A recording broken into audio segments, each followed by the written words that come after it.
Good afternoon, everybody. On a serious note, just wanted to thank you all for being here. I know there's a lot of questions about, obviously the political environment and all the demonstrations and counter demonstrations around the country. And today I've got two of my heroes, actually. We've got Executive Assistant Chief over here to my right, everybody knows Troy, and obviously the Assistant Chief, Larry Satterwhite, of the Homeland Security Command. And Troy is his immediate boss, and obviously I run the department. I wanted to come down today and talk to the community a little bit about our expectations. We've got a long-standing relationship here in the city of Houston with activists from across the political spectrum. From ranging from open carry Texas and other folks that believe in the right to open carry and the Second Amendment, and Women's March and Black Lives Matter and everyone else. So first and foremost, just know that we in the Houston Police Department absolutely support the lawful exercising of First Amendment rights by anyone, regardless of our personal feelings on any matter, regardless of our personal views on every matter, on any matter, any position. Our job as police officers is to allow people to exercise their rights. Having said that, there's a very clear distinction between lawful activity, First Amendment protected activity, and unlawful activity. Saturday, we have been monitoring. Black Lives Matter is going to be hosting a rally at about 3 p.m. That's well advertised online. I'm sure they'll have several hundred people, if not more, there. As always is the case, the Houston Police Department has reached out, been talking to the organizers, as we always do.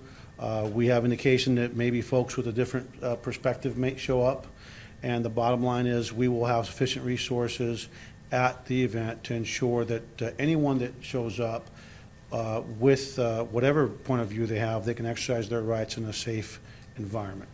I will just say that as long as I'm the police chief in Houston, Texas, we will not tolerate criminal misconduct. We will not tolerate what we saw in Charlottesville, where people are getting beat up. We will not stand idly by watching anyone deface, destroy public property, private property, and or attack and physically injure other individuals. It's interesting if you see that the videos from the Charlottesville issue. Some people don't like our ordinances throughout the country that talk about, that defines what you can carry in terms of flag poles and what may pass as a flag pole and things of that nature. And what we saw on last week was exactly why we have these ordinances. It's understanding human nature and the fact that people, when they're dealing with emotional issues, can allow those emotions at time. They get the best of them, especially if an opposing faction shows up with a different perspective. We have to be thoughtful in our rules and our ordinances, and again, it was a real example of why we have the ordinances that we have. A flagpole at a house, or holding up a flag by the front entrance or wherever else you place it, is much different than certain poles that people bring to these type of rallies that can get out of hand very quickly and can be turned into weapons, and that's why we have them. So Chief Satterwhite and his team, and Chief Finner, who obviously is in charge of Satterwhite and his folks as well, have been talking with not just our own special response group and patrol assets and other assets that will be out there. They've been talking with our federal partners, our state, county partners, to continue to monitor all the different social media. I don't anticipate any problems, but I can just say that anybody that comes to Houston, Texas, and usually when people come to these rallies and they get out of hand, it's usually not the people that live in those cities. It's usually not even the people that organize the rallies. It's always, or quite frequently, or most often, outsiders that come to cities, try to co-opt a peaceful rally and try to turn it into a violent event. So a word to the wise: if you intend to come to Houston, Texas and exercise your First Amendment right to free speech, you're welcome to be here. If you're going to come to Houston, Texas to try to engage in any type of unlawful activity and engage in any type of violence, you are not welcome here. And let me just say, before I turn it over to questions, this: Whether you like a statute, whether you don't like a statute, is not an issue for the police department. What is an issue for the police department is, as a police department in a nation of law, that we have to respect and protect and hold people accountable for the rule of law. We don't really have any care as to whether it's a statute of a Confederate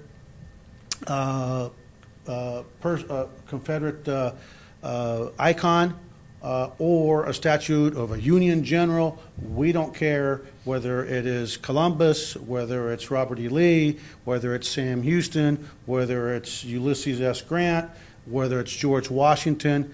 We will not tolerate anyone defacing or trying to damage or trying to remove a statute from a public or private place unless they are following a lawful process. With that, I will open it up to any questions. Chief, I know you can't speak specifically about plans, but generally, what goes into preparing for this tomorrow?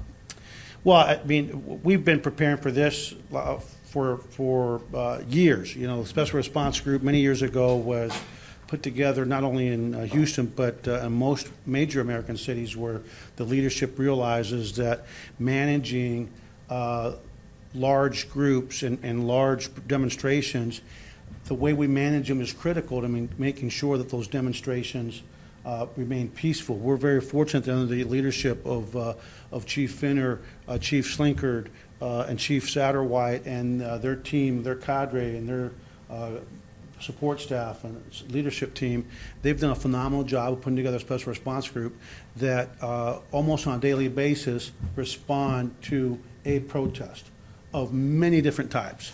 I mean, it could be animal activists, animal rights activists, it could be environmentalists, it can be pro-life, it can be pro-choice, it could be anything under the sun, and we're prepared. If you recall, back during the Super Bowl, we had the Eyes of the World were on Houston, Texas.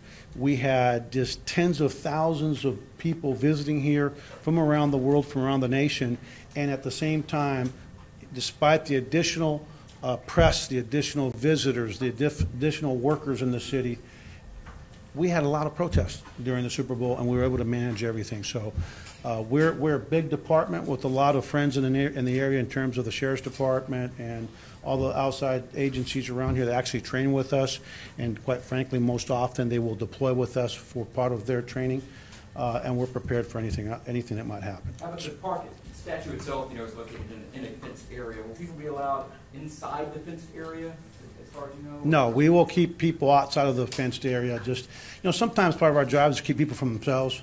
As a police leader, as leaders that care about our employees, we set up policies and procedures to protect them from themselves, so they will not be allowed in the fenced area. We don't want anybody. We'd rather be safe than sorry, and we'd rather make sure that we have control of the situation, A, and B, to give ourselves a little space so we can have a time to react. If you'll notice, some folks were arrested in another city for pulling down a statute recently. That's not something we want to happen, especially if we're there present.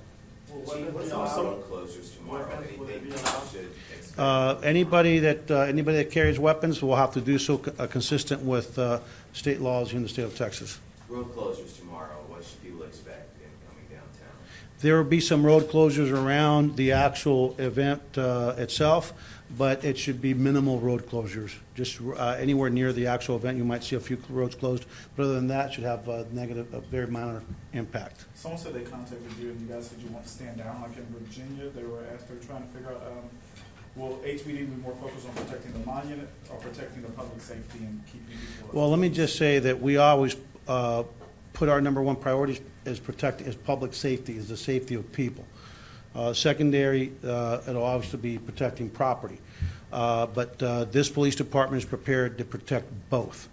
And so we're not going to stand by and watch people destroy property. It's just not going to be allowed. If it happens, it's because we didn't do our job. Chief Satterwhite and Chief Finner know that my charge to them is to allow folks to exercise their rights, make sure everybody's safe, and make sure that we keep people safe and we protect property. Anything you can add to the vandalism investigation from? We are, those investigations are ongoing. I mean, part of the challenge for us is that we have a lot of public space and a lot of statutes around the memorials and so on and so forth throughout the city. We, thanks to Mayor Turner's order, we're actually starting to look at what do we have in public spaces. We're looking to have a comprehensive list, and that's going to help us actually be able to do a better job, I think, of knowing what's where, doing a risk assessment to see what is most at risk from being defaced or damaged or somebody trying to remove it in the middle of the night. And I can just say that we are taking steps to try to catch people. And, you know, the funny thing about folks is that the reason they get caught, they don't know when to stop.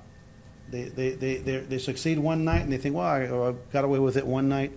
Just suffice it to say, we're going to try to catch people in the act so we can arrest them, because there's no excuse for vandalism. Chief, you mentioned some of the statutes, Chief, but one in particular is the Robert Downey Jr. I'm sorry. Robert Downey Jr. Wrong guy. Robert Downey Jr. is still alive, and Robert Downey statue is right there. Who? Downey.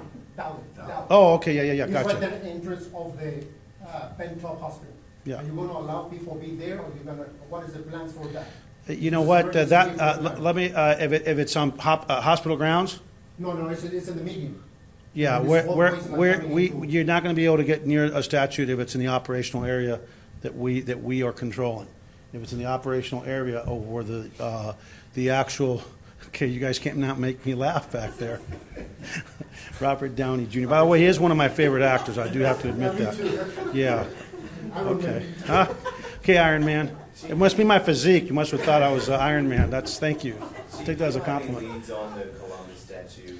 I'm not going to talk about an open investigation, but the bottom line is, who knows who's doing that stuff? But it's just silly season right now. I don't think that, regardless of where you're at on an issue, that turning to criminal mischief and to turning to vandalism is helpful. And I think that Mayor Turner got it right and gets it right when he says that we need to have a process and a discussion. Come on up, Chief Slinkard. We need to have a process, and we need to have a discussion that is thoughtful, where we're actually talking to one another instead of past one another, and that's what he's doing, and that's what he's ordered. And I'm proud of the fact that we, like I said before, some folks might be tone deaf in other places, but we're fortunate to live in a city where the mayor and the council are not tone deaf; they're tone appropriate, and I think they're doing a good job of leading during these challenging times. How are you going to handle traffic? Are you guys going to do anything? We'll have folks out there controlling traffic. Chief, are you aware of any other statues or monuments beyond the MLK bust in Ricker Park and the Columbus statue in Tangier? Those are the only two that I'm aware of. And you mentioned Who are you again? With who? Mike Morris, Chronicle. Okay, yeah. Hi, Mike. And you mentioned something about people feeling encouraged to go too far, do it 2 nights in a row. Do you have any reason to believe these are linked? That's part of the investigation. Yeah, part of the investigation. And we've gotten an indication earlier that there weren't any leads on that at this time. Is that, can you? Yeah. I don't have any information other than the investigation's ongoing. And how many resources would it take to prevent future acts like Well, this? let's face it. There's no way. Look, we're here to save lives. That's the number one priority. As of today, we are down. Anybody want to know how many murders from last year? How many, Chief? Matt, come on. 46. 46 fewer murders today in the city of Houston compared to August of last year, of this day, whatever the date is right now. 46 fewer. It's kind of like when we talked about the jerseys, when good old Brady's jersey was stolen. I mean, protecting these monuments are important to us, but our number one priority is still saving lives. But doesn't mean that we're not going to try to catch people. Does that make sense to you? So if I have to choose between waking up tomorrow morning, and I wake up every morning, and the very first thing I look for It's kind of like your morning paper from the Chronicle that you need to get to my house before 7:30 if I'm going to keep subscribing. Yes, we work. 5:30 is more. I understand. Can you help me out? That'd be good. So when I look for is what that murder count, what happened last night. I look for I look for every single incident that happened last night. And if I have a choice between reading in the morning that we had a homicide or reading in the morning that we had a monument that was defaced or damaged, I think I would prefer to have a morning without a homicide. But that's just my personal feeling, regardless of what monument it is, right? But I guess there's three that have officers sitting near them at the moment. I think, well, we're doing some directed patrol, so we've given direction to our patrol assets that when they're not busy trying to save lives and respond to emergency calls, to have some situational awareness of what monuments are in their patrol district, and to look around. Let's face it, in the middle of the night, you don't need to be, if you're in a park during the middle of the night, there's a good chance you're up to no good, right? So the officers, the patrol officers, our crime-fighting teams that are out at night, and some of our unmarked detectives that are driving unmarked cars have been directed to pay close attention, some of the directed patrols near parks and monuments. So it'll be hit and miss, but believe me, everybody gets caught sooner or later if you don't stop it. So.